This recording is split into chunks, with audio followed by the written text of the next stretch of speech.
સમાચાર સાબરકાંઠાથી આજે હિંમતનગરમાં બંધનું એલાન। ટાવર ચોકનું મુખ્ય બજાર સહિત હિંમતનગર શહેર બંધ।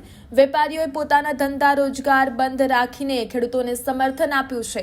ખાનગી શાળા કોલેજો તેમજ માર્કેટ યાર્ડ પણ બંધ। હુડાના વિરોધમાં ખેડૂતો આપી રહ્યા છે લડત। ખેડૂતોની જમીન કપાત જતી હોવાને પગલે ખેડૂતોમાં ભારે વિરોધ છે।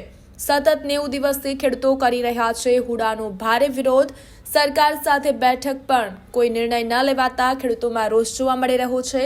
હિંમતનગર બંધને મળી રહ્યું છે સમર્થન। શહેરમાં ચુસ્ત પોલીસ બંદોબસ્ત ખડકાયો છે। હિંમતનગર તાલુકાના 11 ગામના ખેડૂતો હુડાને લઈને છેલ્લા 95 દિવસથી વિરોધ કરી રહ્યા છે। ત્યારે આજરોજ 12 ડિસેમ્બરના રોજ જે હિંમતનગર બંધનું એલાન આપવામાં આવ્યું હતું। હિંમતનગર શહેરના માવીનગર, ટાવર ચોક, છાપરિયા સહિતના અનેક વિસ્તારોમાં આજે વેપારીઓએ ખેડૂતોના સમર્થનમાં સંપૂર્ણ હિંમતનગર બંધ પાડ્યું હતું। એપીએમસી માર્કેટ, ખાનગી શાળાઓ સહિત કોલેજો પણ બંધ રાખવામાં આવી હતી। ખેડૂતો પોતાના જમીન કપાતને લઈને વિરોધ કરી રહ્યા છે, જેને લઈને જે ખેડૂતો દ્વારા બંધ પાડવામાં આવ્યું હતું।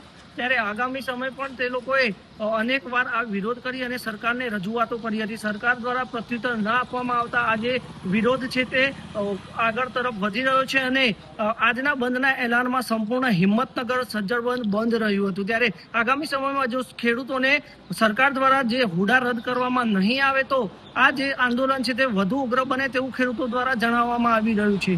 જીગર પંડ્યા, ARV ન્યૂઝ, સાબરકાંઠા।